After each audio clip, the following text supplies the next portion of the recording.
Hello, I'm Joe Caithness from Joe Caithness Mastering. I'm a mastering engineer based in Nottingham in the UK. For those who have watched the first videos, I basically put a load of videos up of me talking at the camera like this. I then asked for some questions, went on some forums and stuff and asked what things people wanted covering. And I've had a couple of ideas. So I'm going to do the next round of videos now and then try and upload them daily like I did with the previous ones and add them to the same playlist. So the topic I want to do this time is about learning mastering and getting into mastering, and that could be either becoming a mastering engineer or just wanting a better understanding or sort of wanting to be able to do some mastering for your own projects or maybe for your friends on the side, projects where there's not a budget to hire, like a full-time mastering engineer. And somebody asked me on the Video Game Vinyl forum. Sorry, I didn't write your name down because I'm not a proper YouTuber. I'm just a man who talks at cameras. But thanks for the question.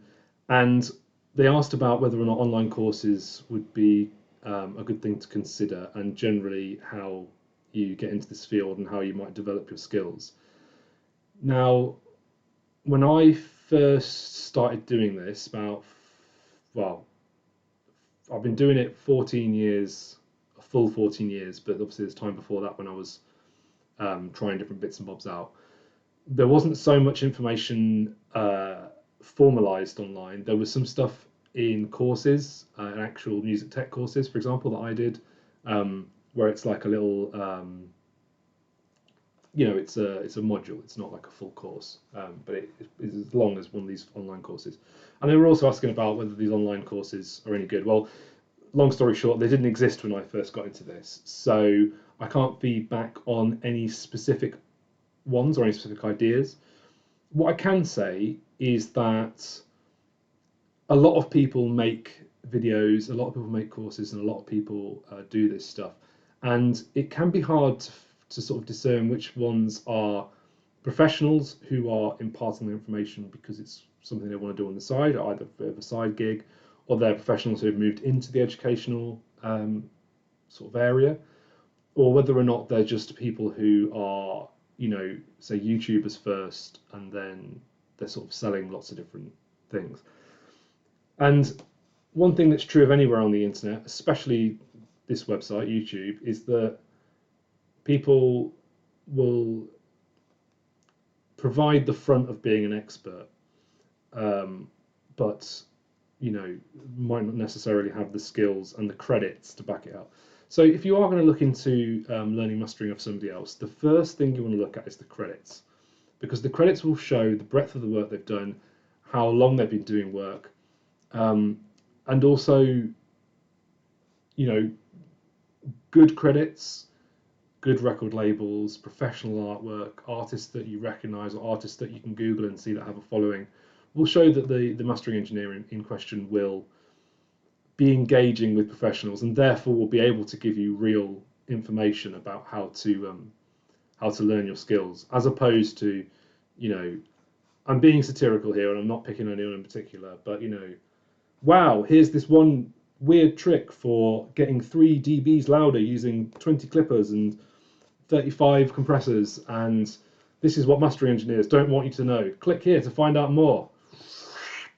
And in reality, any mastering engineer that's worth their salt won't communicate like that. I really like Streaky's videos. Streaky is a mastering engineer who's done a lot of stuff. He did a lot of big pop stuff, dance, hip hop stuff in the UK, and he's a generation or two before me, but he's always made a point of talking like a normal person. So when you watch his videos, they're good because they show you how to communicate ideas that are quite abstract in a way that is like, oh, it's this thing, you do this to your sound, blah blah.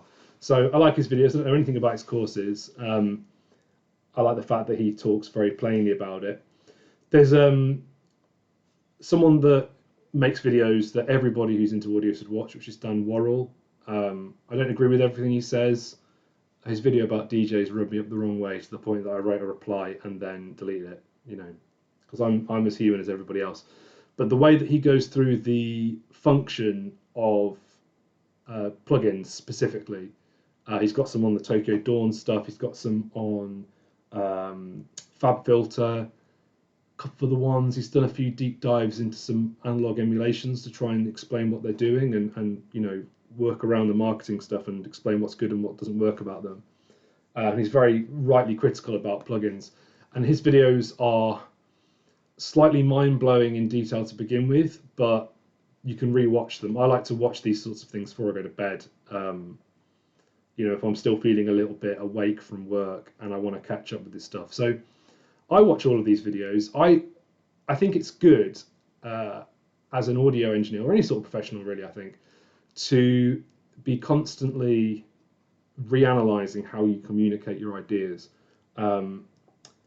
Another platform who actually recently mentioned this that you really should be listening to is, there's two that I'm going to recommend.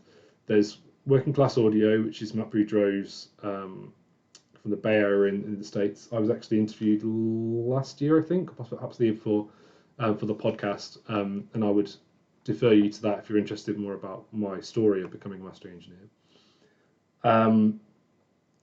And he talked about how he does the same thing, even though he's a regarded educator, communicator of this stuff. He watches everybody else's stuff because it gives you an idea of ways to get information across that might not be necessarily your default personality or your default language, because of we're all unique in the way that we've developed our thoughts.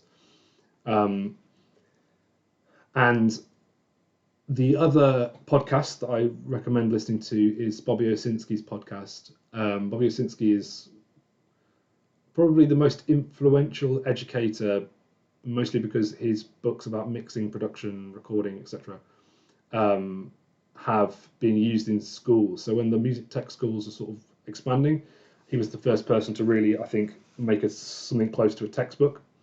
So his stuff is still used. And then you've got people like Bob Katz and his book, Mastering Audio, which I think there's now 3 or 4 editions of.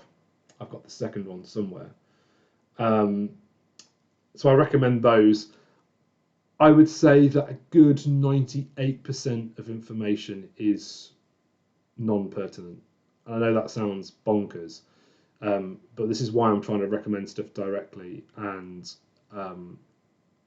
the amount of stuff that I get pushed towards me with the YouTube algorithms, which is objectively wrong, is insane. I'm talking about people mixing up sample rate, bit depth, and bit rate, which are all 3 completely, sometimes connected, but individual things. I get, you hear people mixing up low and high pass filters when describing what to do.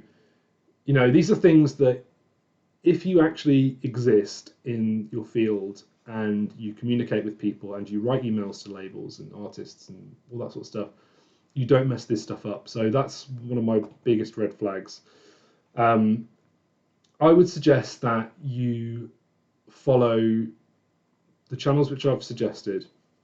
Streaky, because he's very normal. He's like your mate talking to you in the pub. Dan Worrell stuff, because it's very detailed, but it's very well sequenced. You can skip back, rethink about something, and then move on. It's not all over the place. The Working Class Audio podcast, Matt Boudreau, which is more about the story of engineers, but it will allow you to understand journeys, and you'll hear things and that's a bit like me, or actually no, I did experience this, and it's very candid, and they don't talk about equipment apart from sort of buying equipment and stuff. And then Bobby Owsinski's stuff. The reason why I like Bobby Owsinski is because he's an older engineer, but he makes a point of keeping up with stuff, so he's always kicking my butt into order as far as like learning about new platforms and changes in the industry, because it's quite easy to get into your own little bunker, especially if you're getting paid for stuff, because you're like, no, I know what I'm doing, I don't need anybody else's help. But the amount of stuff that I've clocked on that and then thought, I just need to go and learn that plugin, or let me just download that thing. So yeah, that's my advice. The courses, I can't recommend them directly because I've never done any of them, but I'm hoping that information and some of the red flags there are useful to you. If I have any other thoughts, I'll probably put them in an addendum video. But yeah, that's my thoughts on that for now. learning how to be a mastering engineer, and also I think you can apply that to most audio professions. Thanks for watching. There'll be more videos coming up soon. Goodbye.